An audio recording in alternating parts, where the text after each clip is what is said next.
ভারতে সরকারে যারাই থাকুক না কেন সবসময় আমরা দেখেছি তারা বাংলাদেশকে গ্রিপের মধ্যে রাখে, সোজা কথা একেবারে করতলে না, করতলে না, পদানত করে রাখতে চেয়েছে। আমরা সবসময় বাংলাদেশটাকে চিন্তা করি। ভারতে যখন কংগ্রেস লেড গভর্নমেন্টের যখন ডিবাকল হয়, তখন মোদি যখন ফার্স্ট টার্মে যখন প্রধানমন্ত্রী হলেন ওই দেশে, তখন আমাদের মধ্যে কারো কারো একটা উচ্ছ্বাস ছিল। এই উচ্ছ্বাসটা এটা ছিল না যে মোদি আসলে বাংলাদেশে বড় কিছু লাভ হবে, তা ছিল না। বাংলাদেশে নাকি দলের লাভ হবে এরকম কি ছিল? আমরা সবসময় বাংলাদেশটাকে চিন্তা করি। বাংলাদেশ, কারণ ভারতে সরকারে যারাই থাকুক না কেন সবসময় আমরা দেখেছি তারা বাংলাদেশকে গ্রিপের মধ্যে রাখে, সোজা কথা একেবারে করতলে না, করতলে না, পদানত করে রাখতে চেয়েছে। দুটোর মধ্যেই নিয়ন্ত্রণ আছে, একটা করতলের মধ্যে রাখা, একটা পদতলের মধ্যে রাখা। তো সুতরাং আমরা মনে করেছিলাম যাতাটা পদতলে কতটা পিষ্ট হব, মোদী সরকারের সময় বেশি হব না মনমোহন সিংয়ের সময় বেশি হব। তো এই জাস্টই আপনার সেই আপনার সেই কী বলে ফুটন্ত পানির মানে কড়াইতে পড়ার তেলের মানে কড়াইতে পড়ার মধ্যে ব্যাপার, অর্থাৎ জ্বালা পড়ার কোনো কমতি কোনোটাই থাকছিল না।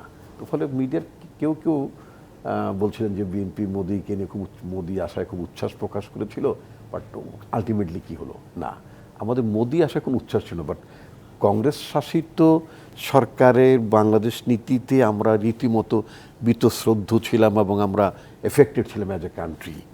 তা আমরা মনে করেছিলাম যে অ্যাটলিস্ট কিছুটা রিলিফ হলো, সাময়িক কিছুটা রিলিফ হবে, অথবা আমাদের সরকার নতুন করে বোঝাপড়াটা করতে পারবে। কিন্তু না, দেখা গেল তাদের নীতিও বহাল ছিল, আমাদেরও দেয়ার নীতি বহাল থাকলো।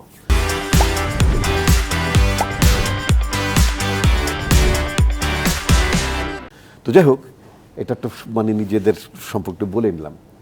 আমেরিকায় ট্রাম্পের শাসন আগেও ছিল, আপনার খেয়াল আছে বাংলাদেশে একজন ভদ্রমহিলা, তার স্বামী বোধহয় কাস্টমসে বা এনবিআর চাকরি করতে, মহিলার নামটা ভুলে গেলাম, তিনি একটা এনজিওর প্রোগ্রাম নিয়ে আমেরিকায় গেলেন, যাওয়ার পরে দৃষ্টি আকর্ষণ করার চেষ্টা করলেন ট্রাম্পের। অত্যাচার করা হয় সেটা, হ্যাঁ, প্রিয়া সরকার, প্রিয়া সরকার নামে এক মহিলা, তিনি মানে গায়ে পড়ে খুব ঠেলা ধাক্কা করে ঠেলে ঢুকে পড়লেন। ঢুকে পড়ার পরে প্রেসিডেন্ট ট্রাম্পের দৃষ্টি আকর্ষণ করলেন, তারপরে বললেন যে আকর্ষণ করলেন যে আমি বাংলাদেশ থেকে আসছি ইত্যাদি, হিন্দু মাইনরিটি।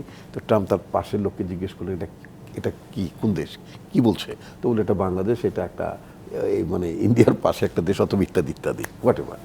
এখন কথা হচ্ছে কি যে তার প্রথম পিরিয়ডে তিনি বাংলাদেশকে চিনতেন না, এটা হচ্ছে মানে এটা ট্রাম্পের কারণ ট্রাম্প তো সেভাবে পলিটিশিয়ান না, ট্রাম্পের না চেনারই কথা। বাট ওই দেশে বহুত কংগ্রেসম্যান বাংলাদেশকে চেনেন, বহুত ব্যবসায়ী তো নিঃসন্দেহে চিনেন, তাই না? আচ্ছা, খুব বিল গেটসও চিনেন বাংলাদেশকে।